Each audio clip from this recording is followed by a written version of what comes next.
The Thompsons had always dreamed of leaving the noise of the city behind. Suburban life promised peace, security, and space for their family to grow. So when Anna and Mike Thompson finally moved into a charming two-story house on Meadow Lane, it felt like the start of something beautiful. With a wide lawn, a fenced backyard, and, best of all, a glistening blue pool, it was perfect. Mike worked long hours at a nearby tech firm, and Anna had taken a break from teaching to raise their son, Oliver, an endlessly curious 2-year-old, who had recently discovered how fun it was to run away from his mom just to see her chase him. Oliver was the light of their lives, but he wasn't the only new member of the family. 3 weeks before the move, they had adopted Max, a 5-year-old golden retriever from a local shelter. Max had a gentle demeanor, intelligent eyes, and an air of calmness that seemed to anchor even the wildest toddler energy. He had belonged to an older man who'd passed away, and while the shelter had described him as quiet and loyal, they could never have guessed what Max was truly capable of. From the moment Max met Oliver, something clicked. Oliver giggled and buried his tiny hands in Max's thick fur. Max licked his face, careful and slow. When Oliver dropped food, Max didn't pounce. He waited. When Oliver cried, Max whined softly and nudged a toy toward him. It didn't take long for Anna to notice the bond forming. Wherever Oliver went, Max followed. During naps, Max would curl up beside the crib. When Oliver toddled into the hallway, Max trailed behind like a furry shadow. There was a purity to their connection, one formed not through words but instincts. A kind of unspoken understanding that would prove to be life-saving. Anna, of course, was always cautious. The pool had a protective fence, and Oliver was never allowed near it without supervision. Still, Max often sat beside it, watching the water as if he sensed it held danger. It was a Sunday afternoon in late April, the kind of day that seems plucked from a dream. The sun was high, casting golden warmth on the green lawn, and birds chirped in the distance. Mike had taken Max for a morning walk while Anna played with Oliver on the back patio. She brought out a coloring book and snacks, letting the fresh air mix with the scent of fruit juice and sunscreen. When Mike returned, he kissed Oliver's forehead, then headed inside to grab water. Anna stood to help, just for a moment. "Watch." "Him! Max!" she said absent-mindedly, brushing the dog's head. Max's ears perked up. It took less than 30 seconds, just a single lapse in attention. Oliver, chasing a butterfly, wandered to the edge of the pool. Somehow, the latch on the child-proof fence hadn't clicked shut. A tiny hand pushed the gate, and it creaked open. Max stood up immediately, ears up, eyes sharp. Inside, Anna grabbed the baby wipes and turned toward the window. That's when she saw the gate swing open, and Oliver's tiny footstep past it. She screamed. But before her feet could even hit the patio, Max was already moving. Max bolted, not with panic, but with purpose. His paws pounded against the stone path as he shot forward like a missile. Oliver reached out, giggling, trying to touch the glistening water. Then he slipped. There was no splash loud enough to convey the terror. Just a sudden absence. The toddler was gone beneath the surface. Max didn't hesitate. He leapt over the pool steps in a single bound, landing with a crash into the water. He dove, not knowing what he'd find. Anna's scream rang out behind him. Underwater, Oliver flailed. His tiny arms moved without direction. His face surfaced briefly, gasping, then sank again. Max kicked with his strong legs, eyes scanning. He reached Oliver and clamped down gently on the back of his shirt, lifting the boy's face above water. Anna reached the pool's edge, trembling hands outstretched. With steady strength, Max paddled toward her, the boy in his grasp. Mike had heard the commotion and came running. He vaulted over the patio chairs and into the water, helping lift Oliver out. The boy was crying, but he was alive. Alive. And Max. Max just swam to the shallow end and stood there, soaked, tail wagging softly, as if it had been just another walk in the park. Paramedics came. Anna had called them in panic, unsure if Oliver had swallowed water. They checked him thoroughly, declaring him shaken but safe. The first responders couldn't believe what they heard. One officer kneeled down and scratched Max behind the ears. "You saved that kid," he said, almost in awe. News of the rescue spread like wildfire. Within hours, the neighborhood was buzzing. By the next day, reporters stood on the Thompsons' front lawn. One local station ran a segment, "Hero Dog Saves Toddler from Drowning," but while others saw a news story, Anna saw something else. She saw her son alive because of a dog who had once been unwanted. In the days that followed, Max became more than just a pet. He became a symbol of loyalty and instinct. A reminder that even in the calmest moments, danger can arrive without warning, and that heroes come in all shapes and sizes. Oliver, now always within arm's reach, began calling Max Baba, his toddler word for brother, and Max, he followed him still, always watching, always listening. Anna and Mike installed an alarm on the gate, reinforced the fence, and enrolled Oliver in toddler swim classes. But the biggest change wasn't physical. It was in their hearts. They had taken in a rescue dog, but in the end, it was they who were rescued. The story could have ended there. A single act of courage. A life saved. But what the Thompsons didn't know, what no one expected, was that this wasn't the last time Max would save the day. Because just weeks later, another danger would arise, and this time, it wouldn't come from the water. Screen fades to black as suspenseful music plays. The days following the incident at the pool settled into a strange kind of calm, like the quiet that follows a powerful storm. The Thompson household moved a little slower, spoke a little softer, and clung a little tighter. Every laugh Oliver let out now sounded more precious, more golden. Every wag of Max's tail seemed to beat in sync with a heart newly awakened to the fragility of life. Anna couldn't stop replaying the moment in her mind. The second she turned away, the splash, the scream, and Max's mad dash toward the water. She'd woken twice in the middle of the night, drenched in sweat, convinced she heard a splash outside. She'd rushed to Oliver's room just to hear the gentle snore of her sleeping son. Max stretched out at the foot of the crib like a sentinel. But even as time tried to smooth the edges of that harrowing day, a faint unease lingered. It started with Max's behavior. He became more alert, more watchful. He spent less time snoozing under the sun and more time at the back fence, staring through the slats as if something unseen waited just beyond. At night, when the wind rustled the hedges, or the gate latch clicked in the breeze, Max would stand by the back door, growling low. At first, Anna brushed it off. Dogs were sensitive. Maybe he was just reacting to her own jumpiness. Maybe the incident had rattled him too. But by the fourth night, she noticed him standing by the sliding glass door, body rigid, ears pointed forward, hackles raised. Then came the barking. It wasn't the happy woof of a dog greeting his family or the playful growl of tug-of-war. This was sharp, guttural, and urgent, directed at something just beyond the shadows. When Anna stepped outside to investigate, flashlight in hand, there was nothing. No raccoon, no possum. Just the quiet hum of the pool filter and the soft flutter of leaves in the breeze. She looked down at Max.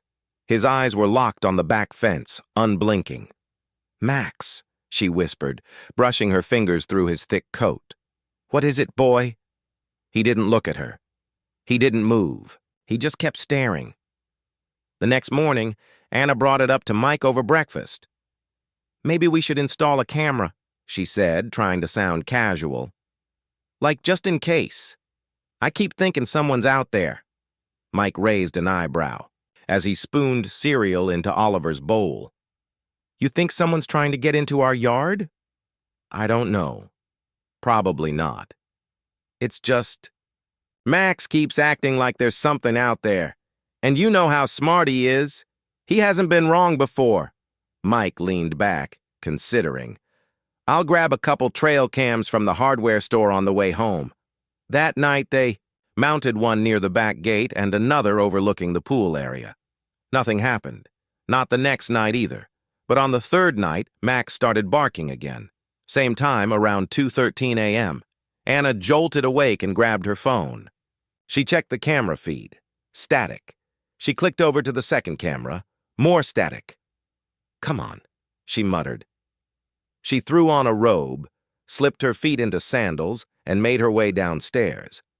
Max was already at the door, muscles tense, eyes trained on the yard. She unlocked the door and stepped out cautiously.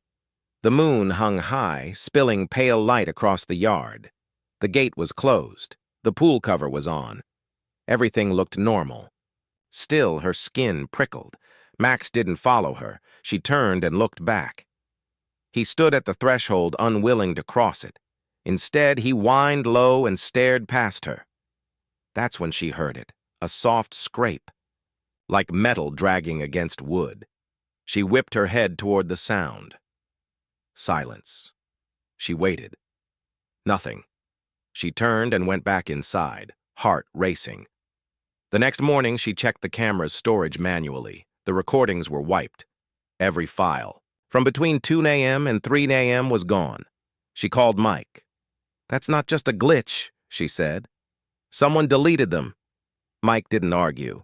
That evening, he came home early, holding 2 new cameras with encrypted cloud storage and motion-triggered alerts. He also called the local police and filed a report, just in case. As an extra precaution, they installed new floodlights, reinforced the latch on the gate, and put in a motion sensor alarm near the back entrance. Oliver was no longer allowed to play outside without one of them present. But Max was still unsettled. He'd begun sleeping near Oliver's crib again, his ears twitching at the slightest noise. And then, one afternoon, it happened. Anna had stepped inside for just a moment, literally 30 seconds, to answer the phone. Oliver had been in the backyard with Max, seated under the big oak tree, stacking plastic cups. When she came back out, the cups were scattered. Oliver stood frozen, eyes wide, lower lip trembling. Max stood between him and the fence, snarling. Anna ran toward them. "What happened?" she asked, scooping Oliver into her arms. His little hands clung to her shirt like vines. "Man." "He," said softly. "The man was there." "What man, baby?" He pointed at the fence. Max growled again. Anna held Oliver tighter and looked over. Nothing. No movement. No sign. But Max wouldn't stop growling. Later that evening, when Mike came home, they checked the camera feed from that hour. They saw it. For just 5 seconds, a shadow passed by the fence. A human figure. Not enough to identify him, but enough to confirm Oliver's story. That night, the police returned. They promised to patrol the area more frequently. The Thompsons weren't the only ones on edge. 2 houses down, a neighbor had recently reported missing tools from their shed. That same week, another family's baby monitor captured static and garbled audio around 2 a.m. It was like something, or someone, was watching. Anna began sleeping on and off. Her dreams haunted by faceless figures behind fences and the icy silence before a scream. And yet, amidst all the tension, Oliver remained calm, as long as Max was near. The dog refused to let the boy out of his sight. Whether they were inside or out, Max placed himself strategically, always between Oliver and any point of entry. Then came the night Anna would never forget. She was in the kitchen, finishing dishes after a long day. Mike had taken Oliver upstairs for bath time. Max lay by the back door, eyes half closed. And then, in the dead quiet of the evening, the alarm went off. The motion sensor near the back gate. Max leapt to his feet, barking like a mad beast. Anna dropped. The dish, glass shattering. She rushed to the living room. Max was already at the sliding door, teeth bared, body shaking with tension. Anna looked outside. The floodlights snapped on, and standing just outside the gate was a man. He was wearing a hood, face shadowed, motionless. He didn't flinch at the light or the barking. He just stood there, staring through the fence, inches away. Anna screamed. Mike thundered down the stairs. "Call 911!" she shouted. By the time the police arrived, the man was gone. But this time, he'd left something behind. Hanging on the gate was Oliver's missing stuffed bunny, the one that had vanished from the backyard over a week ago. The realization hit them both like a truck. Someone had been watching, not just prowling. Watching, and Max had known. He had sensed it before anyone else. That night, Max didn't sleep. Neither did Anna or Mike. They took turns watching the monitors, checking the doors, holding their child a little closer. Because now, it wasn't just about what had happened, it was about what might still come. The water had nearly taken their son once. Now, something far more sinister lurked in the shadows, and the family's greatest protector stood on guard, waiting for whatever came next. The days that followed were wrapped in a dense fog of anxiety. Every creak of the house felt like a threat. Every gust of wind against the siding made Anna flinch. Their once cheerful backyard, the place where Oliver had giggled with bubbles and chased butterflies, now carried the weight of something heavy and unseen.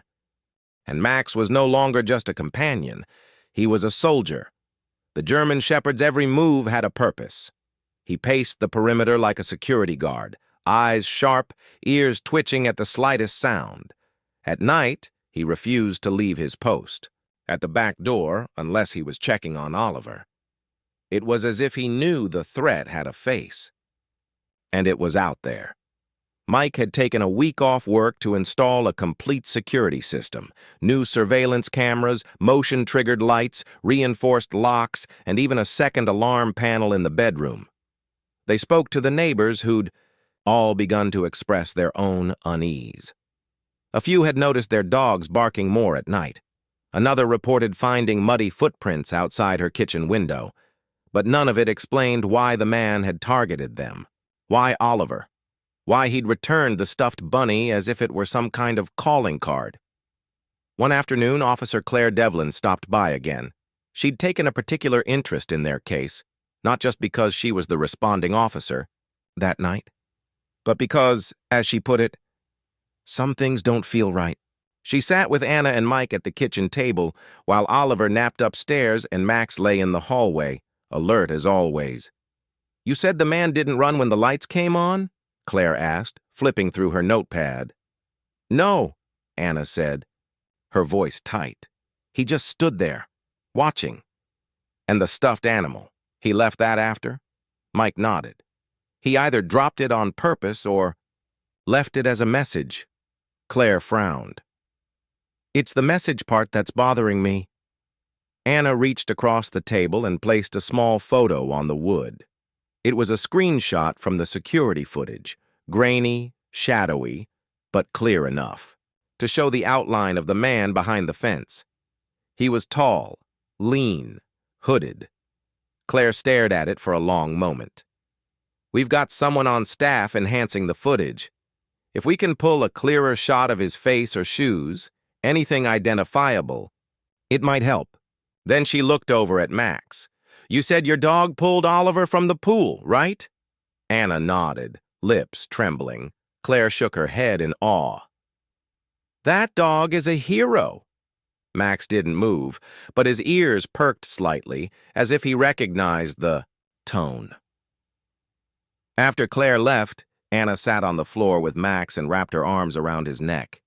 "You're our guardian angel, you know that?" Max licked her cheek once, then turned his eyes back toward the door. That night, the man returned. But this time, he didn't just watch. At 2:47 a.m., the floodlights on the left side of the house flickered on. The camera outside the nursery window caught movement, brief, jerky shadows against the hedge, and then came the sound, a soft tapping on the glass. Tap, tap, tap. Anna's eyes flew open.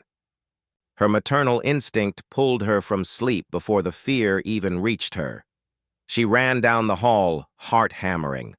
Oliver was sitting up in his crib, whimpering. The room was awash in moonlight.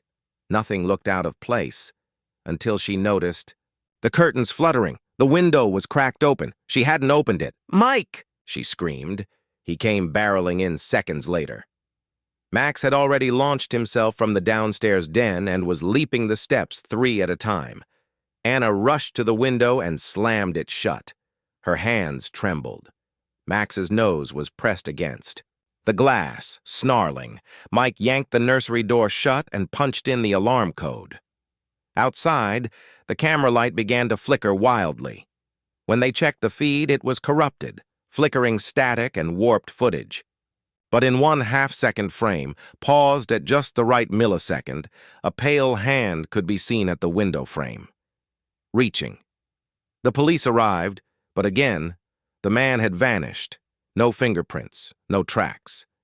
But he had been close. Too close. For the first time since they'd moved in, Anna insisted they stay in a hotel. They packed essentials. Max rode in the back of the SUV, pacing and whimpering. He didn't like leaving, Anna could tell.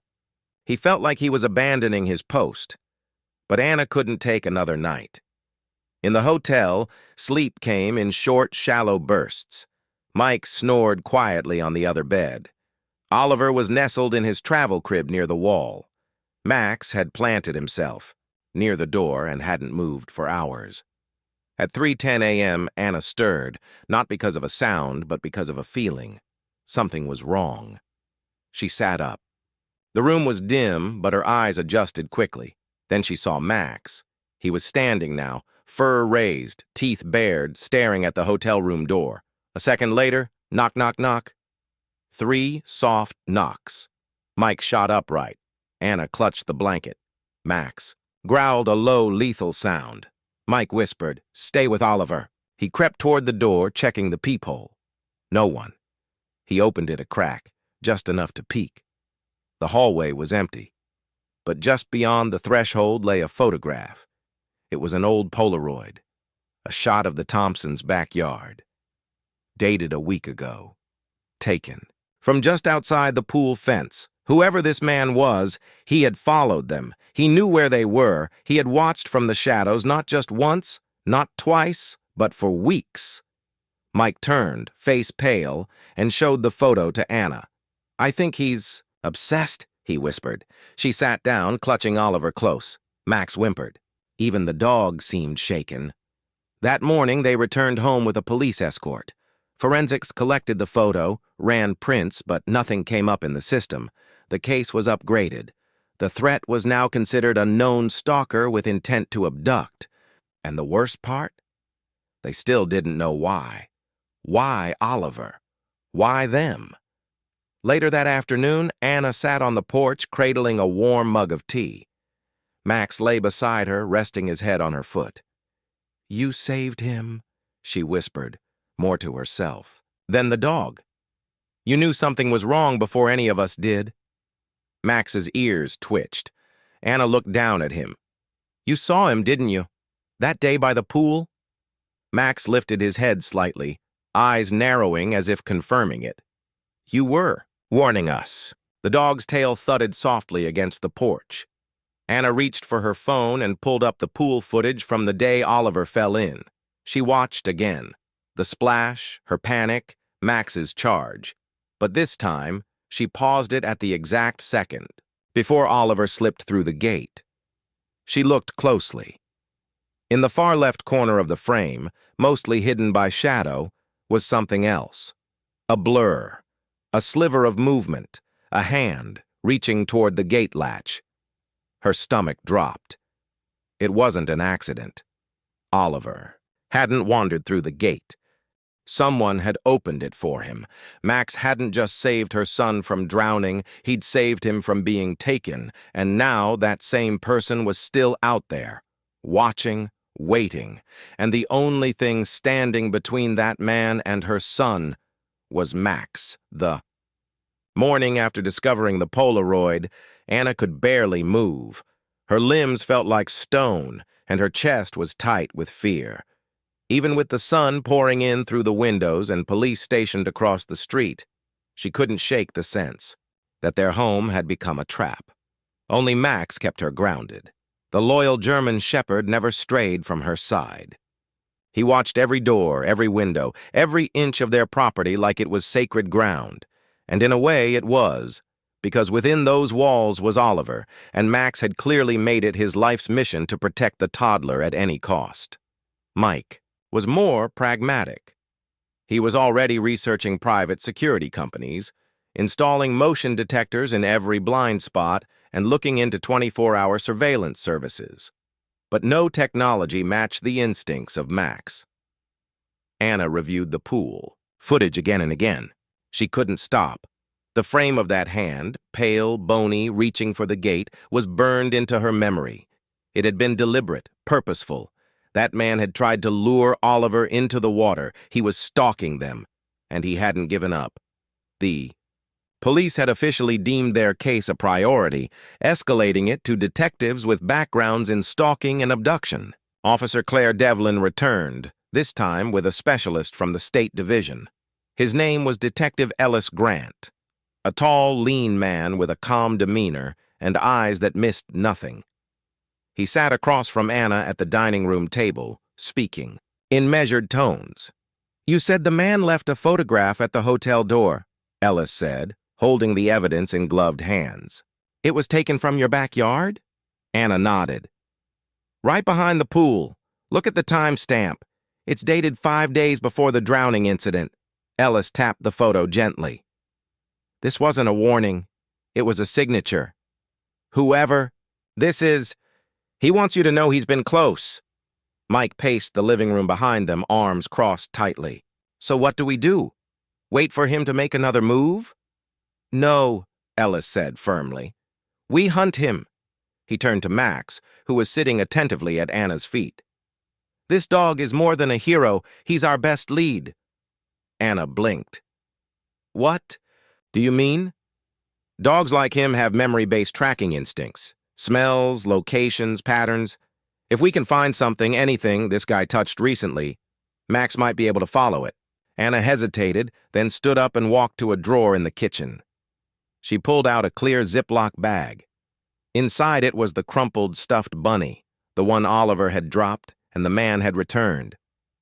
"I didn't want to touch it too much," she said, handing it to the detective. "I hoped it might have DNA." Ellis smiled faintly. "Even if it doesn't, it has a scent." He handed the bag to Claire, who opened it and let Max sniff it thoroughly. The shepherd's nostrils flared. His tail stiffened. His posture straightened. Something in him had changed. "He's got it," Claire said. "You can see it in his eyes." Anna knelt beside Max and whispered, "Go find him, boy." Max bounded toward the door, barking once, and the hunt began. They started with the immediate neighborhood. Max led the small task force, Claire, Ellis, and a K9 unit driver down the main street, past the familiar oak-lined yards and trimmed hedges. But then, he veered off onto a narrow service road that led to an undeveloped wooded area. A place kids used to ride their bikes before a series of overgrowths and fencing made it too dangerous. "No one really goes back here anymore," Claire muttered, stepping over a tree root. But Max charged ahead unwavering, his nose close to the dirt, ears pinned forward. They followed him deeper into the woods, weaving through trees and brush until they reached a clearing. There, nestled in the thicket, was an old, weather-beaten shed. It looked abandoned. But Max growled. Claire stepped forward carefully, hand on her holster. Ellis flanked the side, nodding for the K9 driver to circle around. The door creaked open. The air inside was musty, thick with the scent of mold and gasoline, and something else. Sweat. Body odor. Someone had been living here. Mattresses lined the floor. Trash bags were stacked in the corners. A plastic bin was filled with children's toys. Some clean, some stained. Anna's breath caught when she recognized one of the plastic bath books Oliver had lost in the yard months ago. "He's been watching you for a long time," Ellis said quietly. Claire scanned the walls. They were covered in clippings, photos, not just of the Thompsons, but other families, other children. One Polaroid showed a young girl at a neighborhood playground. Another showed a toddler standing at a front porch, waving at the camera. And then, a notebook. It was sitting on a crate, open to a page filled with scribbled phrases. "He's mine. The water will wash him clean. The dog ruins everything. No one else hears him but me." Claire slammed the notebook shut, her face pale. "We're dealing with someone unstable, fixated." Anna felt like she might collapse. But Max wasn't done. He darted toward the back of the shed and began digging near the floorboards. Claire helped clear the loose debris and found a hidden crawl space. Inside were several black duffel bags. Inside those bags, camera equipment, binoculars, batteries, a burner phone, and one item that made Anna's knees buckle, a baby's sock, Oliver's. The man had been collecting pieces, building a shrine. "He's not just obsessed with your son," Ellis said gravely. "He thinks Oliver belongs to him." The discovery of the hideout changed everything. The neighborhood was canvassed. Patrol cars were assigned around the clock. Photos of the man's silhouette were enhanced, and facial recognition experts began comparing against known offenders. But the clock was ticking. If the stalker realized they'd found his lair, he might escalate. The Thompsons were placed under protective watch. Max was given a new security-grade tracking collar and vest. He patrolled the house at night like a sentinel. Even Oliver, now sensing the tension, had become quieter. He clung to Max constantly, burying his face in the dog's fur whenever the wind rustled the windows. Then, one evening, something happened that shattered any remaining illusion of safety. The power went out. It was just after 9 p.m. The house plunged into darkness. The baby monitor flickered, then cut to black. Anna screamed. Mike grabbed a flashlight and ran to the fuse box. But it was intact. "Someone cut the main line," he said, panting. Max began barking furiously at the back door. Then, the motion lights outside flickered on. The cameras disabled. Anna grabbed Oliver and ran upstairs, barricading themselves in the nursery. She called 911 with shaking fingers, whispering their address over and over again. Mike stood guard downstairs, a metal bat in one hand, his phone in the other, trying to reconnect to the police feed. Max stood at the back door, snarling. Then, the doorknob turned. Very slowly, deliberately. Mike held his breath. Max lunged. With a bone-rattling crash, he threw his weight against the door just as it began to open. A scream came from the other side, deep, animalistic, full of rage. Then footsteps, retreating fast. The door flung open, and Max took off into the yard. Mike followed, swinging the flashlight beam wildly, but the man was already gone. Only Max's growls echoed into the trees. Police arrived. Minutes later, but the intruder had vanished. Again. Except this time, he left behind another message, taped to the outside of the nursery window. It was a torn page from a children's storybook. On it, in thick red ink, were 4 chilling words, "I will come back." That night, Anna didn't sleep. Neither did Max. He sat beside her the entire night, his body tense, eyes wide, and deep inside her, Anna knew the truth she had been avoiding. This wasn't over. The man was out there, and next time, he wouldn't. Just knock. He would break in, and he wouldn't leave without Oliver. But what the stalker didn't know was that he was no longer the only hunter. Max was waiting, and this time, he was ready to end it. Rain battered the roof like a war drum. The storm had rolled in just after midnight, washing the streets in shadow, as though nature itself was warning. What was to come?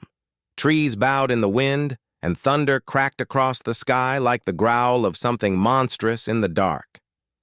Inside the Thompson house, every light glowed. It wasn't just a home anymore.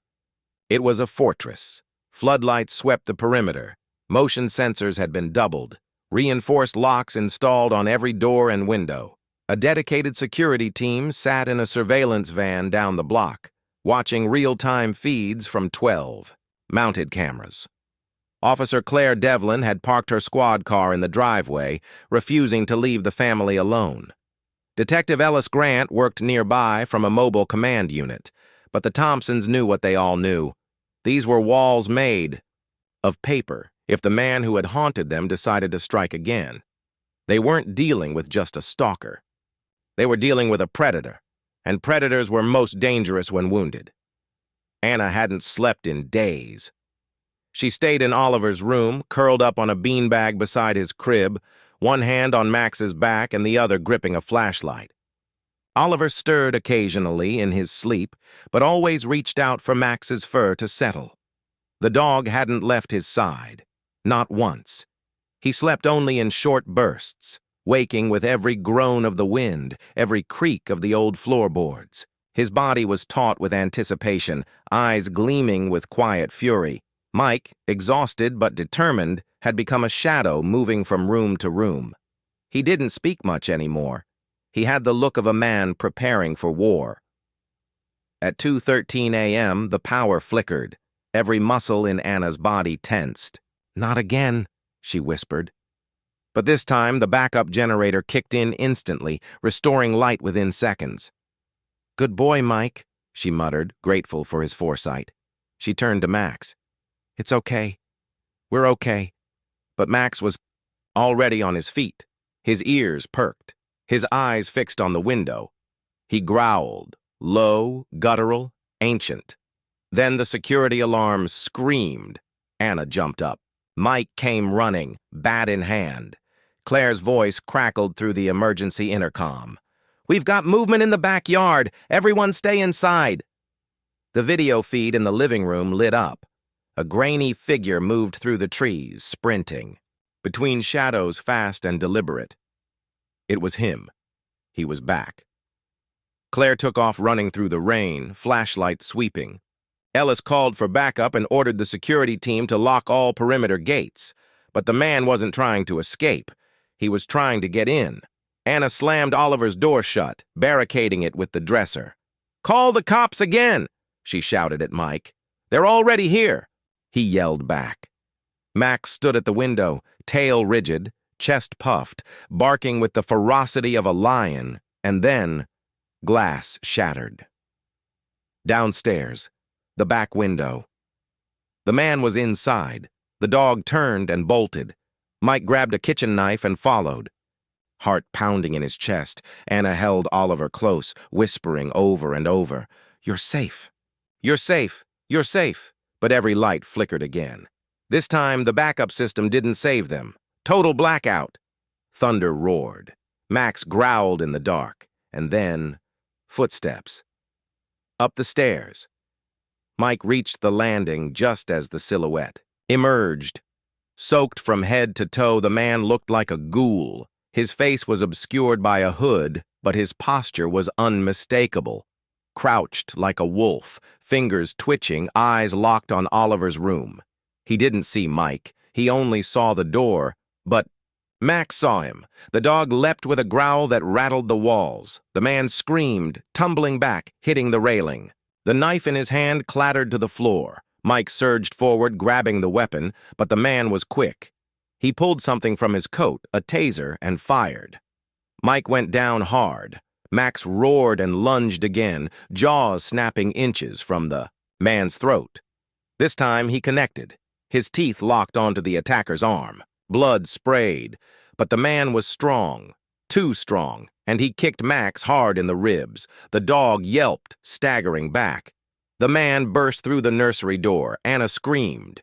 She had no weapon, no strength, only her body between the man and her. "Son, stay away!" she cried. But the man didn't speak. He just reached for Oliver with shaking hands. Max came flying, like a bullet through the air. He hit the man square in the chest, driving him back into the hallway. They slammed into the wall. The attacker punched, kicked, fought like a demon, but Max fought harder. His teeth found flesh. His jaws clamped down and wouldn't let go. The man screamed a long, blood-curdling wail. Then at last, sirens. Boots thundered. Up the stairs, flashlights blinded the man. "Don't move!" Claire shouted. "Get on the ground!" Ellis roared. The man turned to run, but Max tripped him, dragging him down by the leg. It took 4 officers to pull the dog off. The attacker screamed in pain, blood pooling beneath him, but he was alive and caught. The aftermath felt like silence after a war. The man, identified as Gerald Harker, a transient loner with a history of psychological disorders and an obsession with missing children cases, was arrested and charged with attempted kidnapping, assault, and multiple counts of stalking. He had followed the Thompsons for months, watched them from the woods, studied Max, tried to eliminate him, but Max had won. A month later, the sun rose on a different kind of day. Oliver ran across the grass, chasing a butterfly, giggling. The pool now had a new permanent steel fence, 3 cameras, and its own alarm system. Anna sat on the porch with Mike, holding a mug of coffee, watching their son laugh like a child should. And at Oliver's side, always within reach, walked Max. No longer just a pet, a guardian, a brother, a hero. Epilogue. A small ceremony was held at the local park 2 weeks later. Max stood on the stage beside Anna and Oliver, wearing a medal on his collar. The mayor gave a speech about bravery, about instinct, about how heroes come in all shapes and species. But when Anna stepped forward, she said only this: "There are people who protect us because it's their job, and then there are souls like Max who protect us because we're theirs." Max barked once. The crowd applauded. Oliver hugged his dog, and the world, for a moment, was right again. The end.